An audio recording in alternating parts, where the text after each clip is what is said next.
Oh, welcome everyone. This is Recovery Dharma in the Spokane Sangha. My name is Julia. I'm one of the facilitators of our beautiful practice and program here. And for everybody who's new or has been a minute since you've been practicing with us, I welcome you back. I want to let everybody know, make sure we're all on the same page, that for the month of June, we are exploring the theme of love. And one of the unique things that we do in the Spokane Sangha is we take broad themes and we apply a Buddhist perspective to them. Last month, we focused on the cultivation of boundaries. Today, we are focusing on the cultivation of love, Maitri. In the Recovery Dharma book, it is the word metta, which is another common word, and you often hear metta meditations. Today, we're going to have a slightly different perspective on that metta meditation. I'd like to bring us into the awareness of the mantras, the four mantras I brought forward yesterday. These are created by Thich Nhat Hanh, and they are all about cultivating presence. If we want to cultivate love, we have to have some understanding of what it means to be present. And one of the things, it's not just about being present to ourselves, but it's also being present to other people. And there's a mutuality there. When I'm present to myself, I gain better access to be present to others.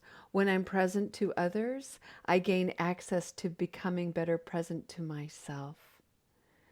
And they are interconnected, and it's very difficult to pull them apart. They are mutually complementary. So the four mantras I shared yesterday are I'm here for you.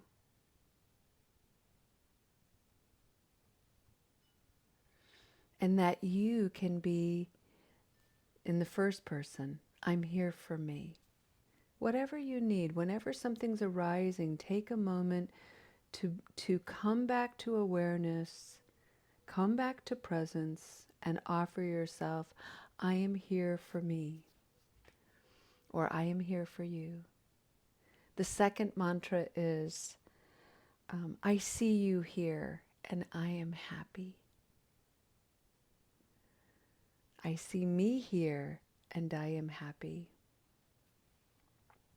The third mantra is, you are suffering.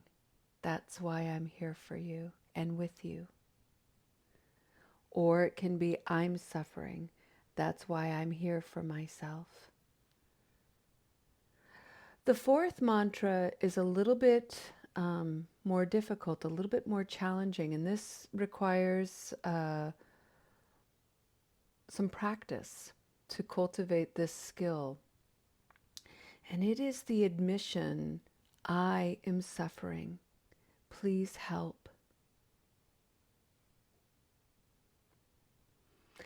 These mantras, when enacted with someone, including yourself, is an act of love. So beautiful. And it's amazing how difficult it can be to enact this when we're in an agitated mind or when we're entertaining some afflicted mind state, some confusion. And so that's why this is a practice. Today, I would like to bring forward the mantra, I am suffering and I'm here for myself. I am here for myself. So today's practice is going to be a practice of love turned toward ourselves. And I'm hesitant, I actually don't want to call it self-love. I don't know why. I feel some resistance coming up for that phrase, and it's not entirely clear. I am going to sit with that. I'm just recognizing that I'm having a little bit of resistance, and so I'd like to switch it around a little bit. I think one of the reasons why resistance to self-love is coming up is because the methods or the practices supporting it are sometimes too direct. one of the phrases or one of the adages that we hear all the time. It's repeated so often we take it as fact, and it's worth questioning. That phrase is, you have to love yourself before you can love anyone else. Right? We've all heard that. And it's true, but it's not the whole truth. And so there's something too direct, too in my face about self-love sometimes. And being loving toward myself is often indirect. It's subtle. It takes a gentler approach, a slower approach, a more indirect approach. I can't always come through the front door and be loving toward myself. I sometimes have to climb into a window like somebody sneaky getting in. I don't know why, but that's just me. I have a story about if I come into the front door, it's just too arrogant. I'm letting myself off the hook. I'm being too nice. I'm not worthy to be loved by myself. I don't know what those stories are, but regardless, they're there. And so they make coming in the front door too much. So I gotta go in the back door through a window. It's the indirect approach. And there is no other writer that I have encountered that speaks about the beauty and the wonder of the indirect approach better than John O'Donohue. And today I'd like to share with you a little of his words. This is his wonderful book called Beauty. The Invisible Embrace Beauty, and underneath it it says, rediscovering the true sources of compassion, serenity, and hope. There's his name, John O'Donohue. Beautiful book, wonderful book. And what I'd like to share with you today comes from a chapter in this book called The Beauty of Flaw. And you know, everybody in this space has experienced a lot of flaw on the journey of recovery and the experience of substance misuse, habit, energy. We've done some stuff. We have some wounds. We've left some scars. Flaw. And we also have this story and the propensity that because we are flawed, we are bad. And maybe these flaws have something else to offer us. Maybe we can find some beauty there. So I'd like to share with you some words of John O'Donohue.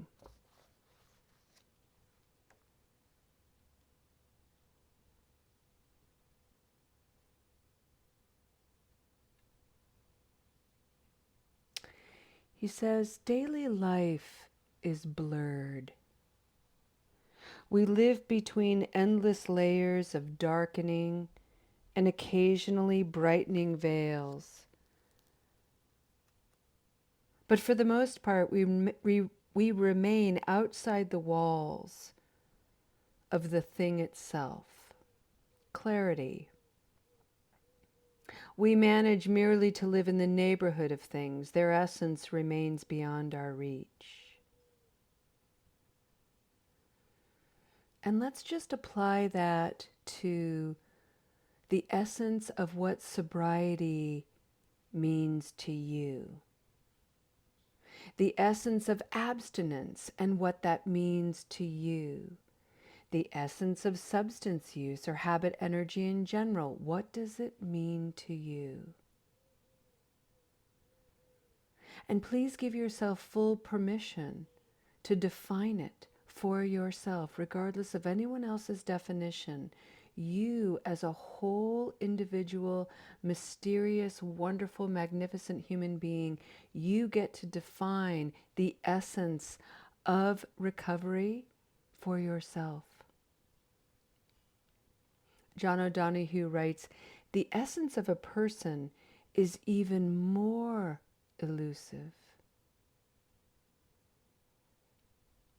Your essence is the utter isness, the utter you-ness of you.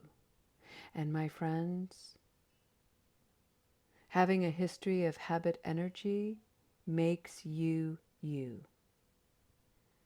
Having a recurrence makes you you. Learning from that recurrence contributes to the essence of you. Staying sober for long periods of time contributes to the essence of you. All of these things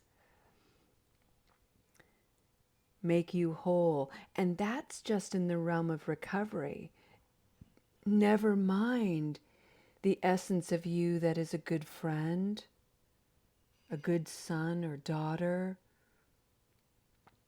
a nurturer, a healer, somebody who is exercising their innate wisdom and creativity. These qualities also contribute to the essence of you.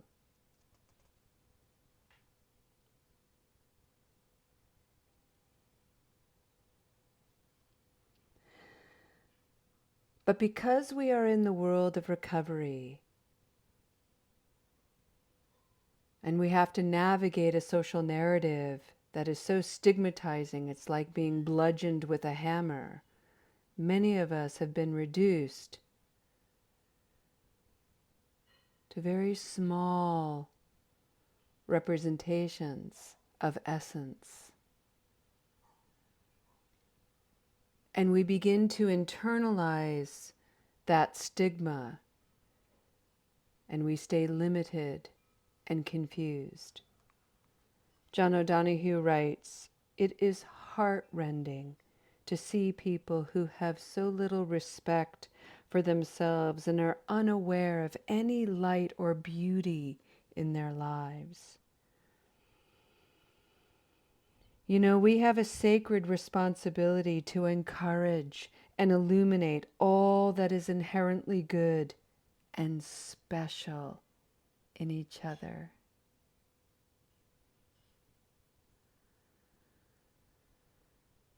Oh my goodness, just take that in for a moment. We have a sacred responsibility to encourage and illuminate what is special in each other.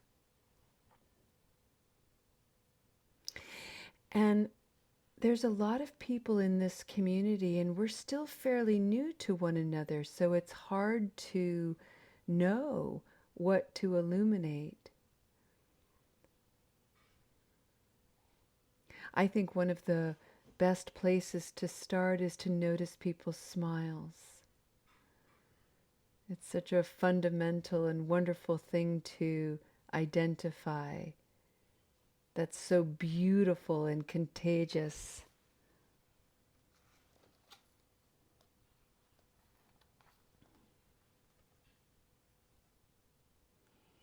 John O'Donohue writes, "Sadly, many people do not even suspect that deep behind the veils of anxiety, emptiness, and labor, there dwells a beauty of essence. How have they become so exiled? What evicted them from the inner sanctuary of their own presence?" What a beautiful question to turn inward. Rather than beat yourself up with some old story, a story that isn't even yours, of unworthiness, terrible. Because I've done some terrible things, I am therefore a terrible person. What a flawed and false story. I have engaged in regrettable negative habit energy and have had actions as a result that are negative. I have wounded people I've cared about. I've wounded myself.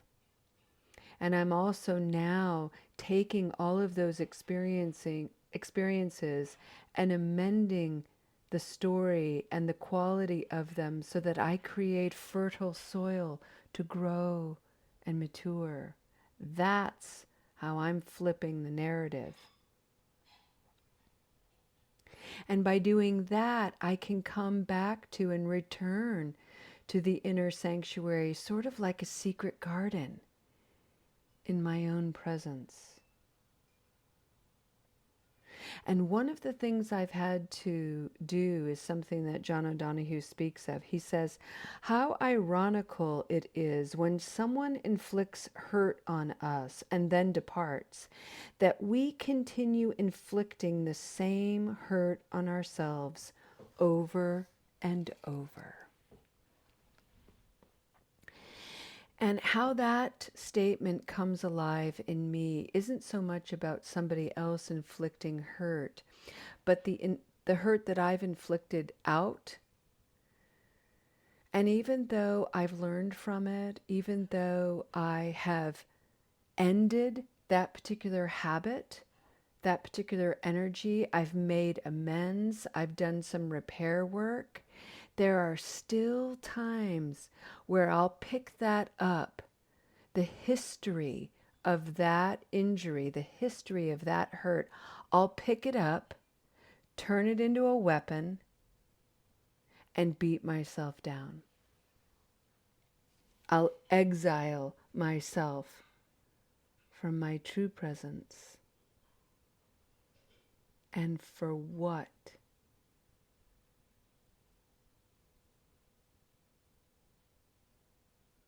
That's been the profound question for me. To what end? To what benefit? Slowly, slowly, with practice,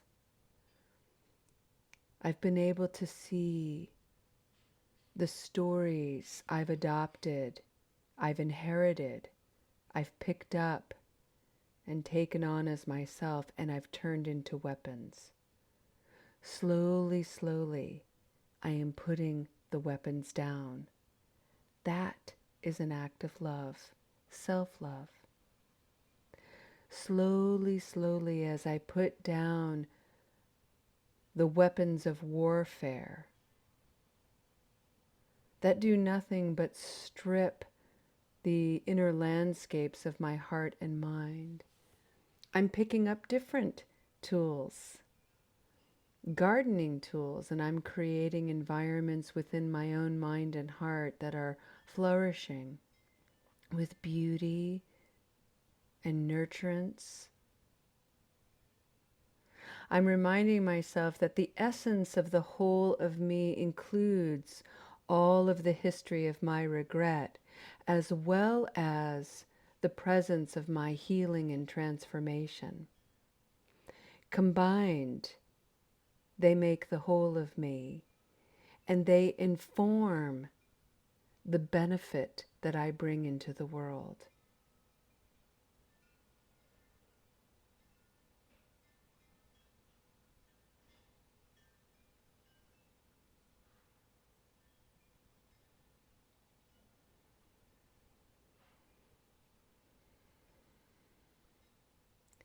Friends, when you come to the gate, to the threshold of your own beautiful inner sanctuary, the presence of yourself,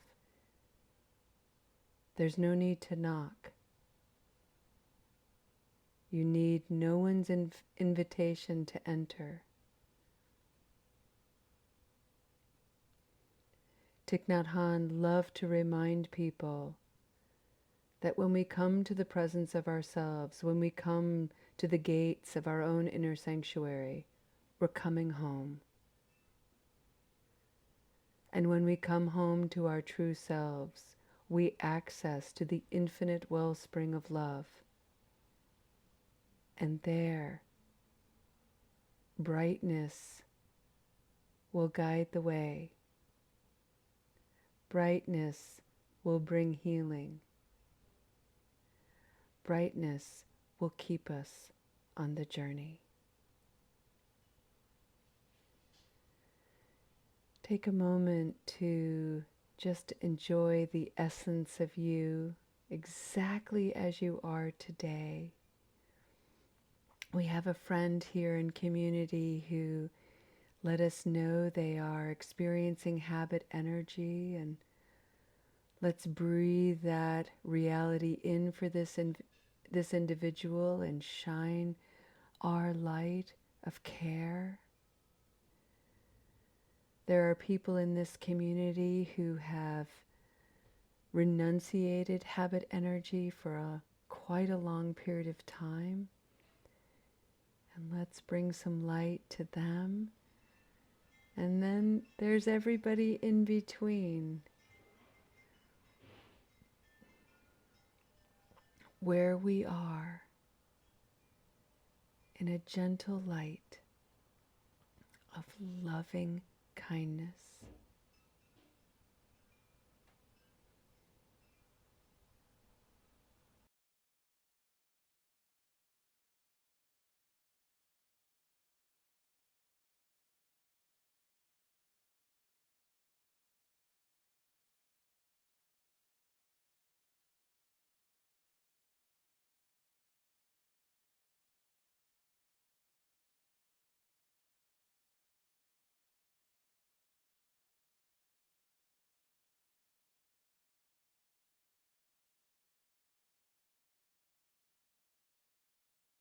Alrighty, I think that'll do it. And I'd like to end our practice today with a dedication of merit. So, whenever we come into the Buddhist practice, we take a moment to reflect on the merit that we've generated here, not only as a community, but as individuals. Karma is all about actions. When your actions lean toward the good, you can anticipate the fruit, good fruit. When your actions lean toward the dark, lean toward the negative, you can expect to encounter some fruit that's bruised, right? It's pretty common sense. And so we just take a moment to know that the journey of life is going to be punctuated by actions that are both good and bad. How are you going to stand before that? And these tools really help us weather the storms that sometimes we participate in creating for ourselves. So today's dedication of merit comes from the poet Yeats. And I'd like you to think about these words the next time you hug someone. And if you don't have anyone to hug and you're feeling a little bit lonely, what you can do to tap into the beauty that Yeats is capturing in this poem is simply rest your hand on your heart. So if it's comfortable for you and you feel inspired to do so, put your hand on your heart and let's dedicate this goodness, this practice of love out into the world. And we keep our hand on our heart because don't forget, some of this is for us. When my arms wrap you round, I press my heart upon the loveliness that has long faded from the world. When my arms wrap you round, I press my heart upon the loveliness that has long faded from the world. May you bring your loveliness to a faded world, so desperate to have it. Thank you for your beautiful practice here today, friends. We'll see you next time. Namaste.